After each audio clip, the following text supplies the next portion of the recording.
Il y a plus de 200 millions de chômeurs dans le monde et malheureusement, les chiffres sont en augmentation. Guy Ryder, directeur général de l'OIT. Guy Ryder est le grand invité de TTC, patron de l'Organisation internationale du travail depuis le 1er octobre dernier. Il est issu du monde syndical. Né à Liverpool, il a 57 ans. Sa priorité, remettre les gens au travail.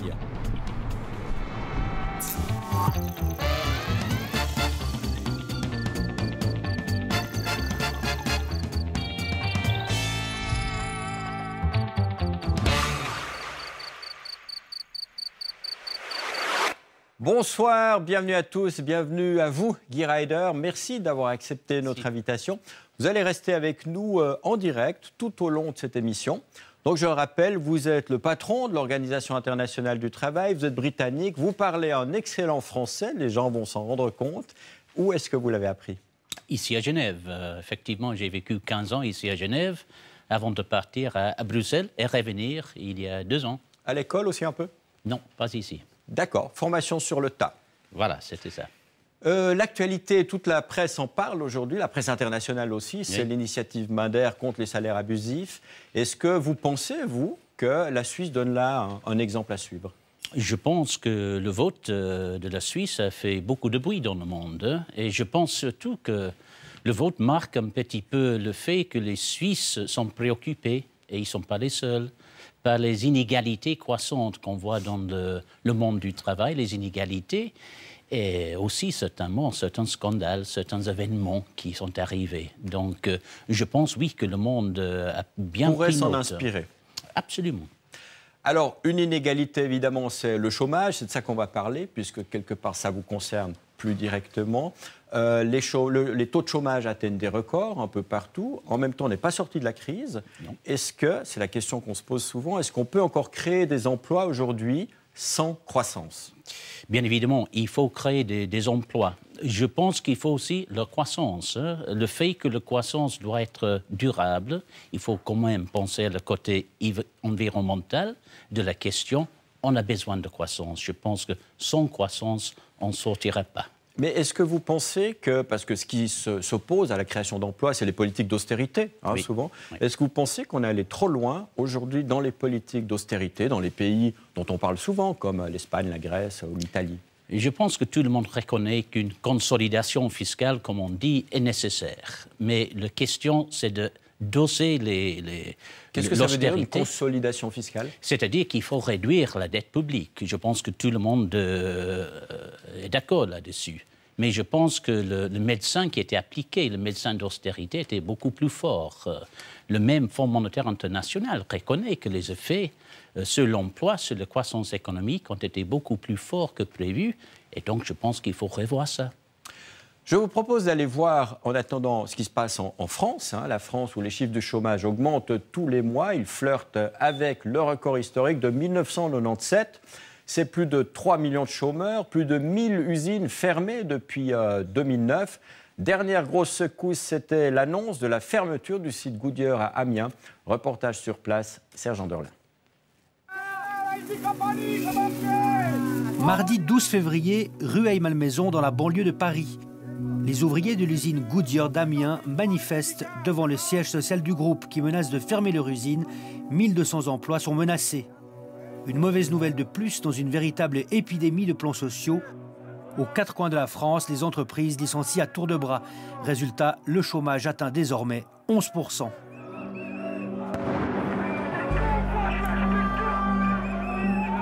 Peugeot, Renault, ArcelorMittal, c'est toute l'industrie qui est en panne. Le secteur de l'automobile est particulièrement touché. Jamais les ventes de voitures n'ont été aussi faibles dans le pays depuis 20 ans. Et la grogne monte au point qu'une explosion sociale n'est plus à exclure.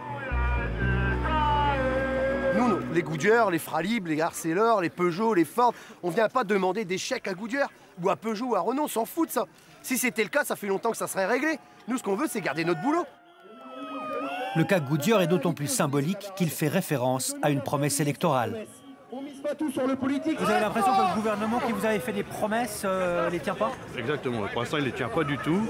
Et on voudrait que M. Hollande, le président, qui tienne sa promesse pour les lois pour les licenciements boursiers. Cette promesse, François Hollande l'a formulée en octobre 2011 sur le parking de l'usine Goodyear. Nous sommes entre les deux tours de la primaire socialiste. Dans 7 mois, le candidat deviendra chef de l'État.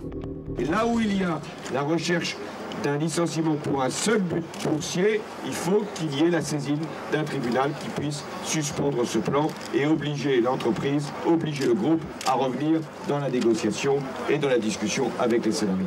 L'État peut fixer les règles. Nous voici au centre-ville d'Amiens, au cœur de cette région de Picardie, en grande difficulté sur le front de l'emploi.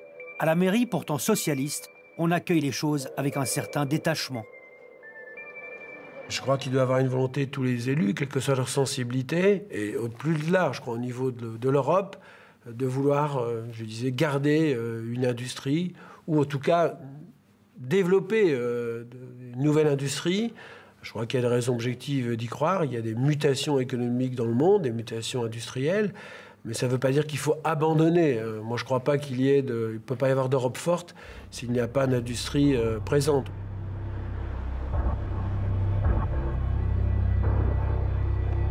Un discours apaisant, limite langue de bois, qui contraste avec la sévérité du constat sur les lieux de la débâcle. Nous nous trouvons dans une zone industrielle au nord de la ville. Elle n'est plus que l'ombre de ce qu'elle était il n'y a pas si longtemps.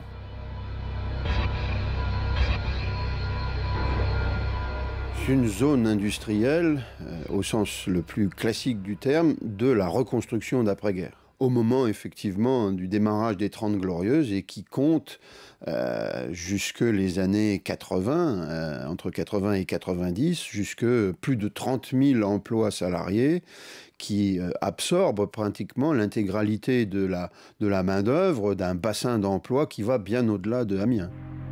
De ces 30 000 emplois au début des années 90, combien en reste-t-il aujourd'hui? 306 entreprises qui regroupent 11 600 emplois. Et l'hémorragie n'est sans doute pas terminée. C'est ici que Goodyear fabrique ses pneus. L'usine tourne au ralenti depuis plusieurs années, depuis que la direction américaine du groupe a délocalisé la plus grosse partie de la production. Pourtant, 2012 n'a pas été une mauvaise année pour Goodyear au niveau mondial. Le groupe a gagné plus de 700 millions de dollars, un succès qui passe très mal auprès du personnel menacé de licenciement. Pendant 50 ans, on a gagné du fric dans cette usine, depuis 50 ans. Et à quoi il a servi cet argent? Il a servi à aller investir ailleurs, dans les pays de l'Est et autres, pour développer l'activité Goodyear ailleurs. Mais nous, on nous a laissés de côté. Donc moi, je ne conteste pas que Goodyear se développe ailleurs qu'en France. Mais il fallait quand même pas oublier l'usine qui a sorti les bénéfices. Au moins la maintenir au niveau technologique qui permettent de faire des pneumatiques adaptés au marché aujourd'hui. Peut-on encore fabriquer des pneus en France aujourd'hui? Peut-on d'ailleurs encore y fabriquer quelque chose? À Paris, le gouvernement socialiste dispose depuis une année d'un ministère au nom incroyable, le ministère du redressement productif, dont le seul but est d'éviter la disparition pure et simple de l'industrie en France et avec elle, une explosion du chômage. Fin de relève chez Goodyear. Nous retrouvons un groupe d'ouvriers, tous militants CGT, le syndicat ultra-majoritaire dans l'usine. Ils sont sur la première ligne du combat social le plus suivi du moment et se battent pour garder leurs emplois. Où sont partis les autres En Pologne. Ils sont partis en Pologne, en Slovénie. Ils sont partis dans les pays pour qu'ils gagnent encore plus d'argent comme ça. Le coût du travail qui intéresse Goodyear, Peugeot, Renault et tous les multinationales qui délocalisent. C'est pas le coût du travail, c'est le statut social des salariés. Il n'y a pas de protection sociale. En France, un salarié qui se blesse, c'est une victime. En Pologne, en Slovénie, un salarié qui se blesse, c'est un coupable. Et ça change toute la donne. C'est un des exemples parmi tant d'autres. C'est le statut social des salariés qui intéresse avant tout les délocalisations. On en est là aujourd'hui. Lancé dans sa démonstration, Michael Vamin va même encore plus loin. Aujourd'hui, Peugeot ne va pas délocaliser ses voitures au Maroc uniquement parce que ça coûte moins cher. Peugeot va délocaliser ses voitures au Maroc parce que là-bas, tout le monde ferme sa gueule. Et qu'on va faire trimer des mecs 12 heures sur 24 et qu'à la limite, on va même leur faire un dortoir, puis avec un peu de chance, ils auront peut-être le soir à manger. Donc voilà, aujourd'hui, c'est ça la réalité. Et plus il y a de taux de chômage dans certains pays, plus les patrons se deviennent des rois. Moi, j'imagine très bien Goodyear fermer son usine en 2013, puis la rouvrir en 2020. Quand il y aura un taux de chômage de 40% en France, on ira peut-être travailler pour 250 € par mois et 50 heures par semaine. En attendant, les ouvriers de Goodyear continuent la lutte finale. Aux dernières nouvelles, ils réfléchissent au lancement d'une SCOP, une société coopérative, pour reprendre en main leur entreprise et leur destin.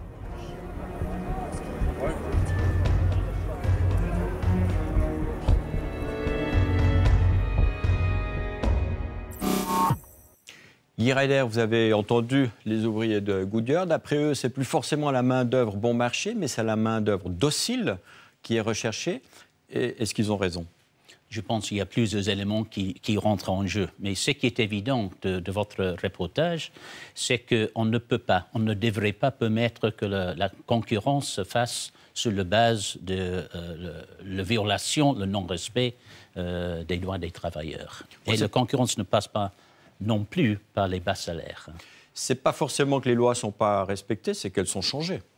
Bon, il y a quand même des règlements à niveau européen qui sont respectés partout. Mais ce qui est vrai, qu'il y a, dans ces politiques d'austérité, les syndicats sont demandés de faire des efforts sur l'organisation du travail, la flexibilisation, les salaires plus bas, ça c'est vrai. Il y a des limites à ça. Mais vous parlez des syndicats, vous êtes issus de ces milieux-là, vous pensez que les syndicalistes ont des fois une position trop dure? Les syndicalistes doivent faire face à des situations particulièrement dures aujourd'hui. Et je répète, je pense qu'une politique qui passe par l'idée qu'il faut répartir la production en Europe ou ailleurs par rapport aux bas salaires est une erreur. Il y a des autres approches.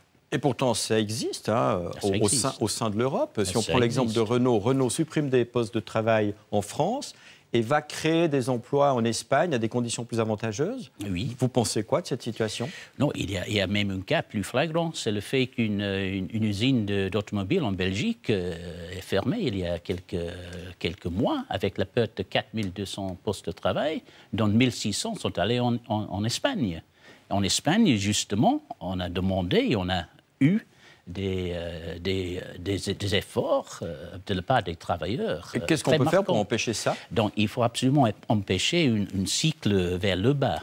Alors ça, je pense que c'est l'Union européenne qui doit prendre ses responsabilités, mais aussi l'industrie aussi, parce que là où il n'y a pas de demande, où le salaire commence à diminuer, il n'y a pas de sortie de la crise. Et c'est là qu'il y a un piège d'austérité qu'il faut éviter. Vous parlez de piège de l'austérité, il y a le risque d'explosion sociale. Vous diriez, c'est à partir de quel taux de chômage que ce risque est vraiment réel? Quand on pense à l'Espagne, 25-26% de chômage, à partir de quel taux ça peut exploser? Honnêtement, je ne sais pas comment vous répondre. Si vous aviez posé cette question il y a 4 ans, j'aurais dit que c'est... Bon, les taux aujourd'hui sont déjà dépassés. Oui. Hein. Quand on pense qu'en Espagne, en Grèce, on s'approche aux 60% pour les jeunes, le chômage. Donc ça veut dire quoi, qu'il y a un seuil de tolérance qui dépasse ce que vous pensiez? Il est très difficile d'identifier, mais je ne pense pas que c'est la question le plus important. Parce que quand on vit dans une situation où il y a des millions de vies qui sont gâchées par le chômage, il faut agir. Il ne faut pas attendre au moment où la stabilité politique ou sociale est menacée. Alors, on va en reparler. Vous êtes à la tête de l'une des plus grandes agences des Nations Unies, l'Organisation internationale du travail, qui a son siège à Genève. C'est un véritable paquebot. On fait le tour du propriétaire avec William Hanzer.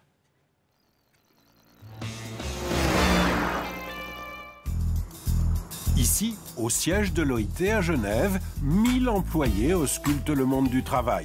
2000 autres sont en mission hors du siège dans l'un des 183 pays membres. Partout, un même but, le dialogue.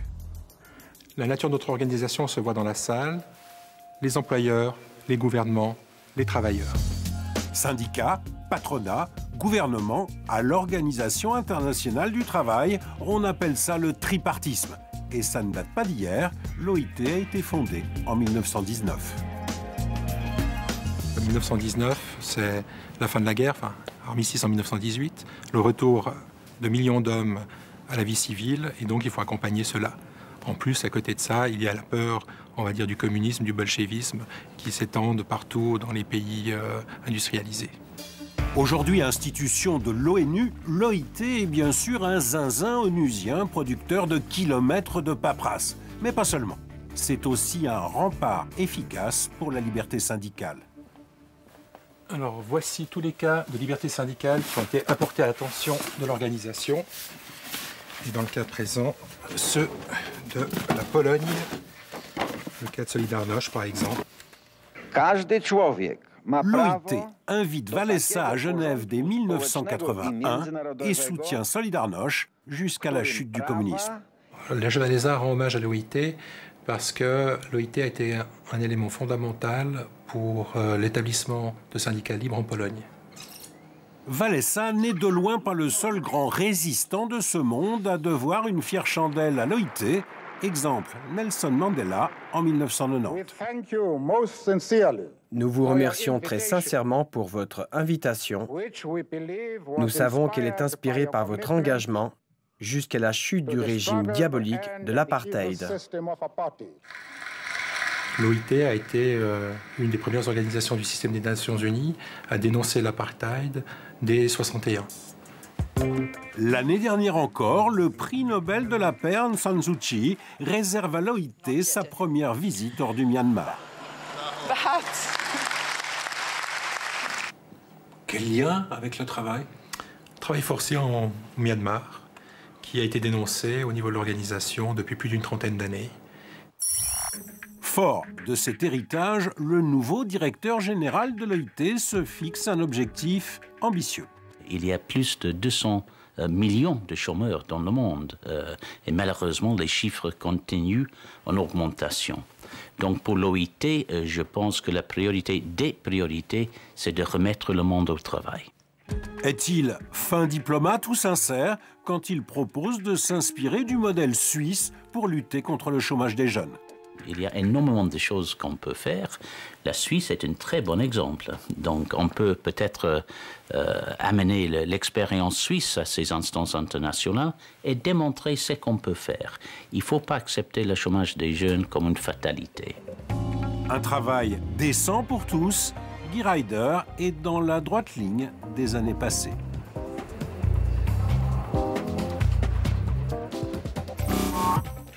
« 200 millions de chômeurs, c'est quasi un continent qui est au chômage. Je rappelle, pour avoir un peu le sens des proportions, que la Suisse, c'est 8 millions d'habitants.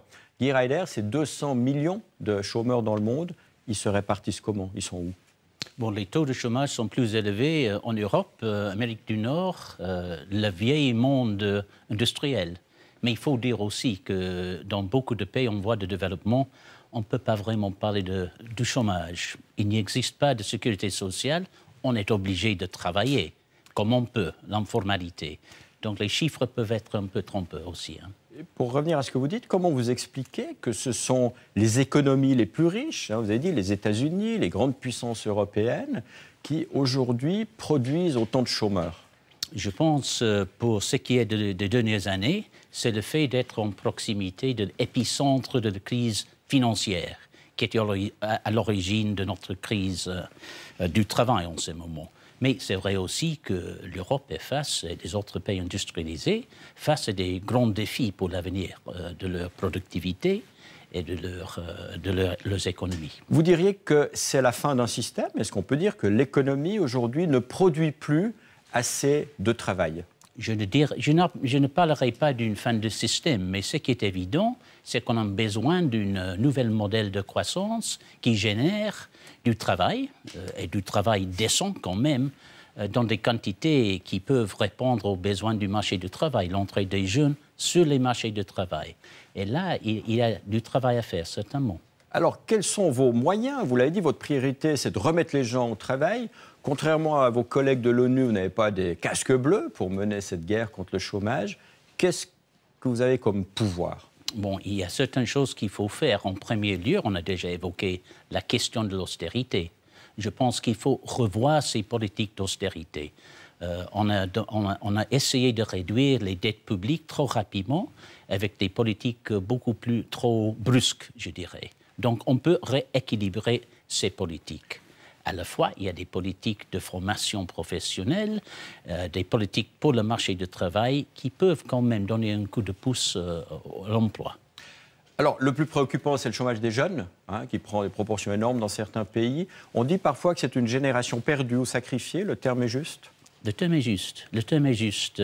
Force est de constater qu'un tiers des jeunes au chômage ont été au chômage depuis plus de 6 mois. Et c'est à ces moments-là que le problème devient structurel. Et les jeunes ont de plus en plus de problèmes pour se remettre dans le marché du travail. Donc, ce n'est pas une exagération de parler d'une génération perdue. Donc, qu'est-ce qu'on fait? Vous avez évoqué dans le reportage qui précédait le modèle suisse qui pourrait servir d'exemple. Vous pensez à quoi dans le modèle suisse? Le modèle suisse, si ça existe, mais je préfère de parler de certains éléments, certaines choses qu'on peut trouver en Suisse que je trouve sont très positives. En premier lieu, un système éducatif qui fonctionne, qui produit des jeunes travailleurs qui ont les compétences qui sont demandées dans le marché du travail. Donc tout ça en premier lieu. Deuxièmement, je pense que c'est terriblement important. Il y a une vraie concertation entre gouvernement, employeurs et syndicats. C'est en pratique... Le dialogue social. Le dialogue social, le tripartisme dont on a parlé dans le reportage sur notre organisation.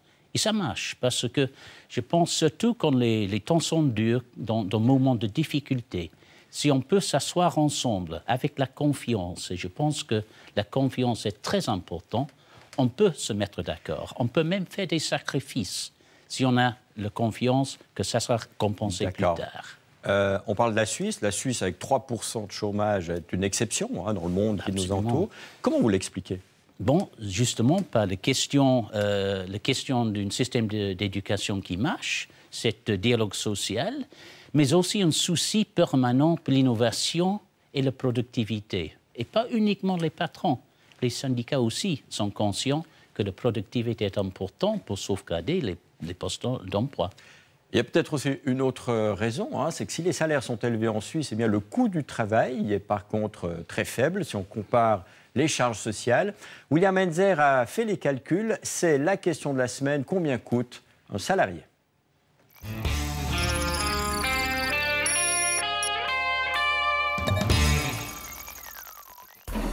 Les charges sociales pèsent sur le coût du travail. En Suisse, ce poids est parmi les plus légers d'Europe. En tout, par tranche de 1000 francs de salaire, un employeur en Suisse payera seulement 182 francs 50 de charges sociales, poste le plus élevé, le deuxième pilier, avec une moyenne de 10,3% du salaire. Gros bémol tout de même, c'est l'employé qui paye tout seul les primes d'assurance maladie. L'Allemagne est comme d'habitude l'un des bons élèves de l'Europe. L'assurance vieillesse invalidité est le poste le plus élevé avec 9,8%. En tout, toujours pour 1000 francs de salaire, l'employeur allemand débourse 206 francs de charges sociales.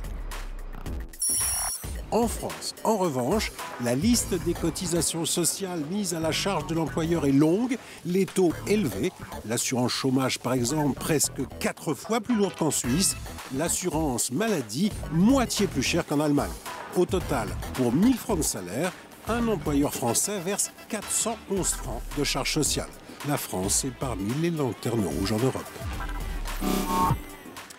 Guy Raeder, est-ce qu'on peut dire que dans certains pays, comme la France en l'occurrence, le travail coûte trop cher et que ça empêche la création d'emplois? Oui, tout à fait. Je pense que la question des charges sociales est très d'actualité. En France et ailleurs. Et on peut considérer parfois que les charges sociales représentent quelque part un impôt sur l'emploi.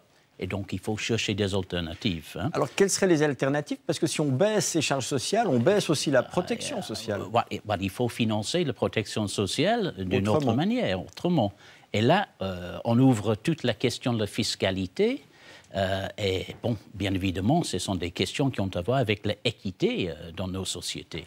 Donc oui, je suis d'accord qu'il faut revoir les charges sociales, mais après, il faut ouvrir un autre débat sur le financement de la protection sociale. Et on a quand même des problèmes démographiques et autres à tenir en compte à ces moments-là.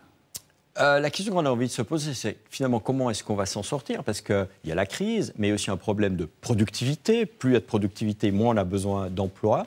Est-ce qu'on n'arrive pas à un stade où on doit réorganisait complètement notre rapport au travail et le partageait mieux. Il y a eu la semaine des 35 heures en France, on parle des fois de la semaine des 4 jours.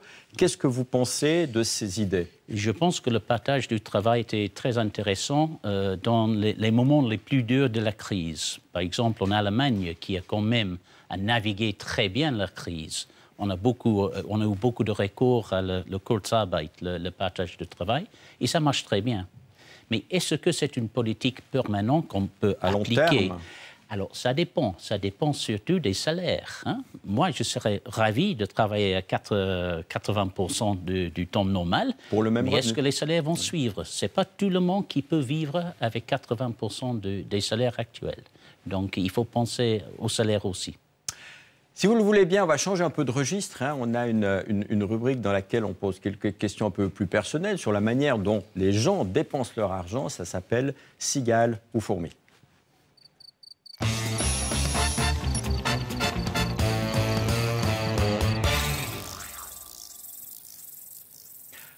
Alors, je vous pose la question, Guy Ryder, plutôt cigale, plutôt fourmi?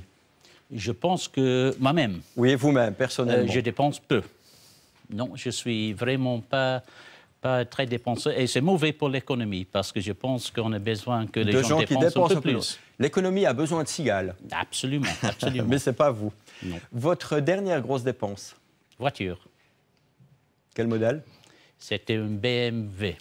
Donc relativement cher. Relativement cher quand même. C'était ma femme qui a décidé ça. D'accord, mais c'est vous qui l'avez acheté. J'ai acheté. Est-ce que vous donnez aux musiciens de rue? Musiciens de rue, plutôt. Aux musiciens de rue, est-ce que vous donnez de l'argent aux oui, musiciens absolument. de rue? Oui, tout à fait. Oui, je donne. Ou ça dépend ce qu'ils jouent? Bon, s'ils jouent bien, mais en général, je suis plutôt, je dirais, tolérant. Là, mais je D'accord. Et est-ce que vous aimez marchander les prix? Non, je sais pas. Je sais négocier à la table de négociation, mais dans les marchés, je suis nul. Est-ce que vous avez des actions? Est-ce que vous boursicotez personnellement? J'ai des actions dans l'équipe de foot dont je suis supporter. Mais oui, c'est des sociétés anonymes souvent. C'est une action humanitaire plutôt qu'autre chose, je vous assure. D'accord. On va parler quand même de la bourse, si vous le voulez bien, parce que c'est l'heure de notre météo boursière.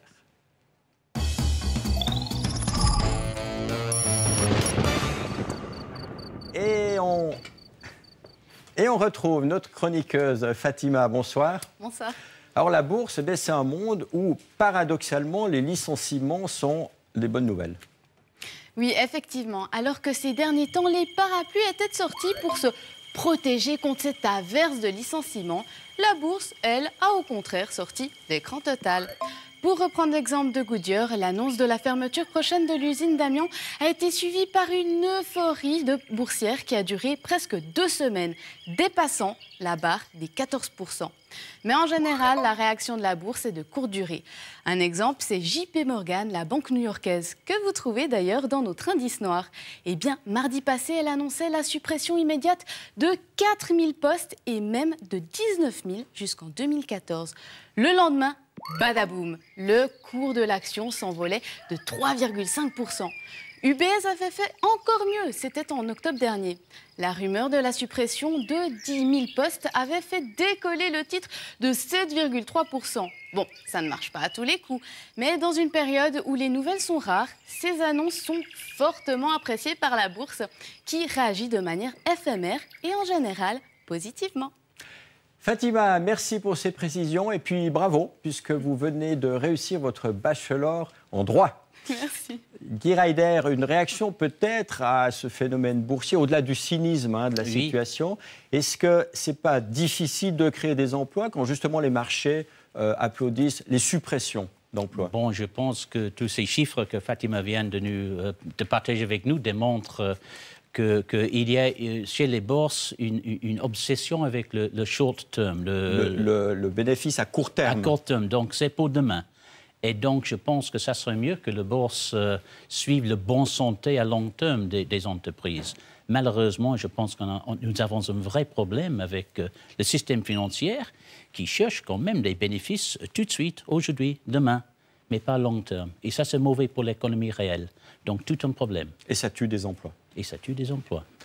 Ben, ça sera le mot de la fin. Guy Ryder, merci de nous avoir accompagnés tout au long de cette émission. C'était un immense plaisir. C'est pour moi aussi. Merci beaucoup.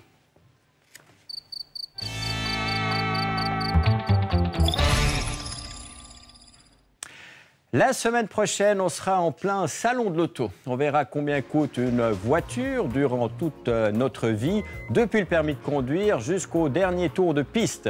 Pour l'occasion, on retrouvera notre petite famille TTC. Voilà, passez tous une bonne semaine, une très douce nuit. À bientôt.